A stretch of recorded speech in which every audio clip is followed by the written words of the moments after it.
మహిళా రిజర్వేషన్ డీలిమిటేషన్తో కలిపే యువతరం బిల్లు కూడా పెట్టండి. చట్టసభలకు పోటీ వయస్సు 21 ఏళ్లకు తగ్గించే అంశాన్ని కూడా చేర్చండి. అంటే ఇప్పుడు ఈ 2 బిల్లులు పెడితే మీకు ఓకేనా ముఖ్యమంత్రి గారు? ఎందుకంటే మీ రాహుల్ గాంధీ, మీ ప్రియాంక గాంధీ కాంగ్రెస్ పార్టీ నియోజకవర్గాల పెంపు లేకుండా ఫస్ట్ మహిళా బిల్లు ప్రవేశపెట్టండి ఉన్న సీట్లలో అని చెప్తున్నారు. ఈ నియోజకవర్గాల పెంపు వెనుక కుట్ర ఉంది అంటున్నారు. మరి మీరేంది ఆ 2 పెట్టండి, ఇంకోటి కూడా పెట్టండి అంటున్నారు. అండ్ రెండో విషయము, ఈయన అంటున్నది ఏంటంటే యువతరం బిల్లు పెట్టాలన్నట. ఏందట యువతరం బిల్లు? చట్టసభలకు పోటీ వయస్సు 21 ఏండ్లకు తగ్గించే అంశాన్ని చేర్చాలన్నట. అంటే 21 ఇయర్స్కే పోటీ చేసే అవకాశాన్ని కల్పించాలంట. వయసు తగ్గించమని అడుగుతున్నారు. బాగుంది. మరి కట్ ఆఫ్ డేట్ కూడా ఉండాలి కదా. ఎన్నేళ్ల వరకు పోటీ చేయొచ్చు అన్నది కూడా కట్ ఆఫ్ డేట్ ఉండాలి కదా. పండు ముసలోడు అయిపోయి నడవరాకుండా కూసుంటే లేవరాదు, లేస్తే కూసోరాదు, షుగరు, గంటకు 4 సార్లు బాత్రూమ్ పోవాలి, పోకపోతే లాగు తడిచిపోతుంది.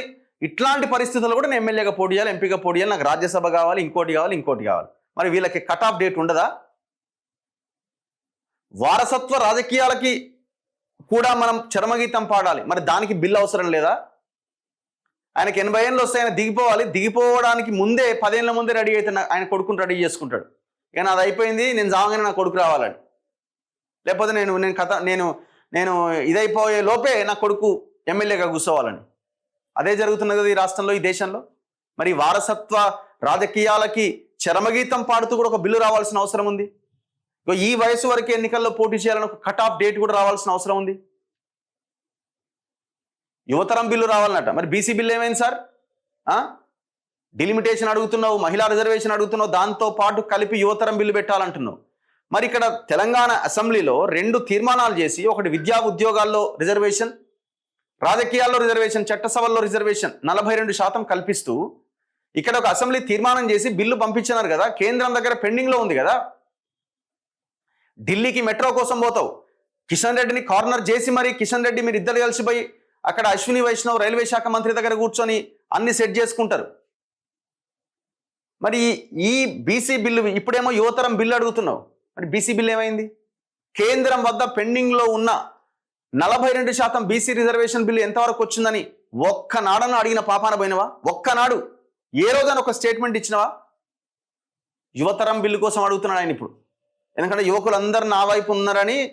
అది అవుతుందో కాదు తర్వాత విషయం. నేను యువకుల తరపున రేవంత్ రెడ్డి మాట్లాడిండు. ఏమన్నా ప్రోగ్రామ్ జరిగిందనుకో యువకులు ఇక టీ షర్ట్ వేసుకొని పోతారు. ఇప్పుడు మోడీని చూసి నేర్చుకున్నట్టు నేను.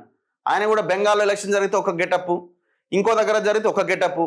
ఈయన కూడా పోరగాళ్ళు పిల్లలు కనబడంగానే ఒక గెటప్, సినిమా వాళ్ళు కనబడంగానే మొత్తం అంతా చమక్ అనే ఒక డ్రెస్సు.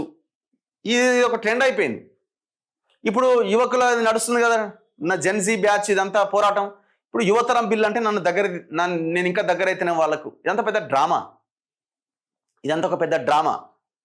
మీ కాంగ్రెస్ పార్టీ తెలంగాణ మోడల్గా కులగణన చేసినామని చెప్పింది కదా. తెలంగాణ దేశానికే మోడల్గా చూపించడం అన్నది కదా. నీ కులగణన, నీ బీసీల రిజర్వేషన్ అంశంలో నువ్వు ఏమి దాన్ని ఫాలో అవుతున్నావు? ప్రధాని మోదీకి ముఖ్యమంత్రి రేవంత్ రెడ్డి ప్రతిపాదన. ఇప్పుడు 21 ఏళ్ల యువత IAS IPSలు అవుతున్నారు. కంపెనీలు కూడా నడిపిస్తున్నారు. దేశ భవితను నిర్ణయించాలి అనుకుంటున్నారు. చట్టసభలకు పోటీ వయస్సును 21 ఏండ్లకు తగ్గించే అంశంపై అసెంబ్లీలో తీర్మానం చేస్తాం. కేవలం నినాదాలతో దేశం అభివృద్ధి చెందదు. ప్రతిపక్షాలు ప్రజల మాటను వినాలి. అలా చేయకనే 56 అంగుళాల ఛాతీ యువత ముందు తలవంచాల్సి వచ్చింది. జాతీయ మీడియాతో ఇష్టాగోష్ఠిలో ముఖ్యమంత్రి రేవంత్ రెడ్డి. వాటర్ బాటిల్ తీసుకురా. దేశంలో అసెంబ్లీలు, లోక్సభకు పోటీ చేసే కనీస వయస్సును 21 ఏండ్లకు తగ్గించాలని, ప్రస్తుత మహిళా రిజర్వేషన్ డీలిమిటేషన్ బిల్లులోనే ఈ అంశాన్ని కూడా చేర్చాలని ప్రధానమంత్రి మోదీకి ముఖ్యమంత్రి రేవంత్ రెడ్డి ప్రతిపాదించారు. ఇప్పుడు 21 ఏళ్ల యువత IAS IPSలు అవుతున్నారు. పెద్ద కంపెనీలు కూడా నడుపుతున్నారని గుర్తు చేశారు. వారికి రాజకీయాల్లో ఎందుకు అవకాశం ఇవ్వకూడదని ప్రశ్నించారు. ఈ అంశంపై రాష్ట్ర శాసనసభలో తీర్మానం చేసి కేంద్రానికి పంపుతామన్నారు. మహిళా రిజర్వేషన్, నియోజకవర్గాల పెంపు, పునర్విభజన, పోటీ వయస్సు 21 ఏళ్లకు తగ్గించడం, ఈ 4 అంశాలు ఒకే బిల్లులో చేర్చి పార్లమెంట్లో సమగ్ర చర్చ చేపట్టాలని ప్రధాని మోదీని కోరారు. లేదా సంయుక్త పార్లమెంటరీ కమిటీ ఏర్పాటు చేసి ఈ అంశాలపై అన్ని పార్టీల అభిప్రాయాలు తీసుకోవాలి, నిపుణులు, సంబంధిత వర్గాలతోనూ చర్చించాలి అని డిమాండ్ చేశారు. ముఖ్యమంత్రి రేవంత్ రెడ్డి హైదరాబాద్లో తన నివాసంలో జాతీయ మీడియాతో చిట్టు చాటు చేసిండట. ఈ చిట్టు చాటులో మాట్లాడిండట. ఇదంతా దేశంలోని యువ శక్తి ముందు 56 అంగుళాల ఛాతీ కూడా తలవంచాల్సి వచ్చిందని రేవంత్ రెడ్డి పేర్కొన్నారు. 5 ఏళ్ల క్రితం రైతులకు వ్యతిరేకంగా తీసుకొచ్చిన 3 నల్ల చట్టాలు ప్రతిపక్షాలు తప్పుపట్టినా మోదీ వినలే.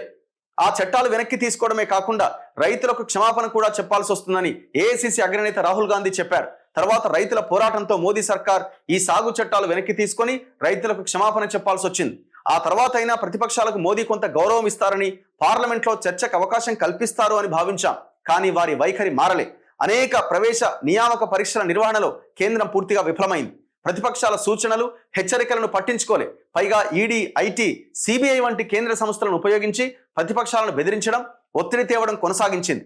ఇప్పుడు దేశ యువత గల్లీ నుంచి పార్లమెంట్ వరకు బలాన్ని చూపడంతో 56 అంగుళాల ఛాతీ నిలబడలేకపోయిందని రేవంత్ రెడ్డి చెప్పారు. మరి ఇక్కడేం జరిగింది సార్? తెలంగాణలో గొప్పగా ఏం జరిగింది? తెలంగాణలో గత ప్రభుత్వంలో పేపర్ లీకులు అయినాయి.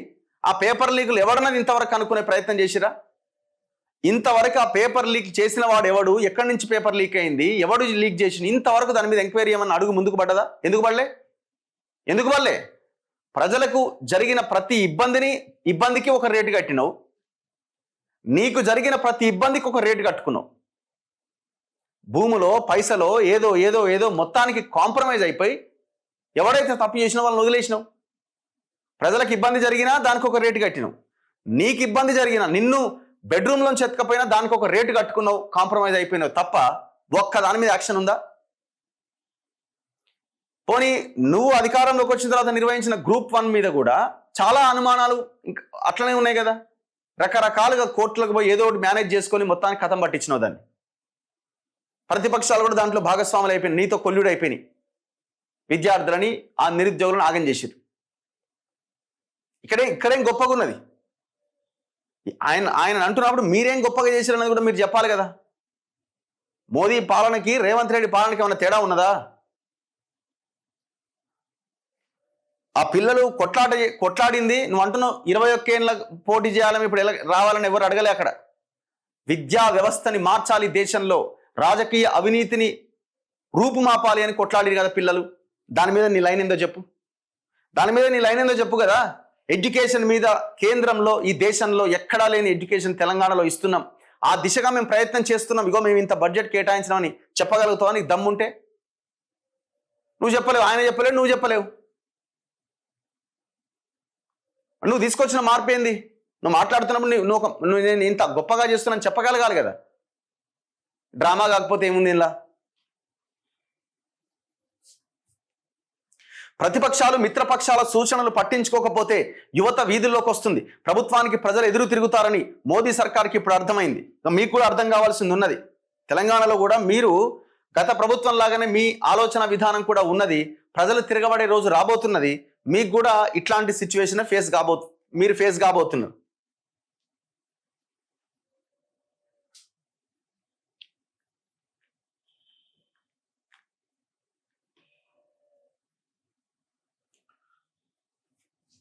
సో ఇది నిన్న ముఖ్యమంత్రి రేవంత్ రెడ్డి చేసిన చిట్ చాట్ అట.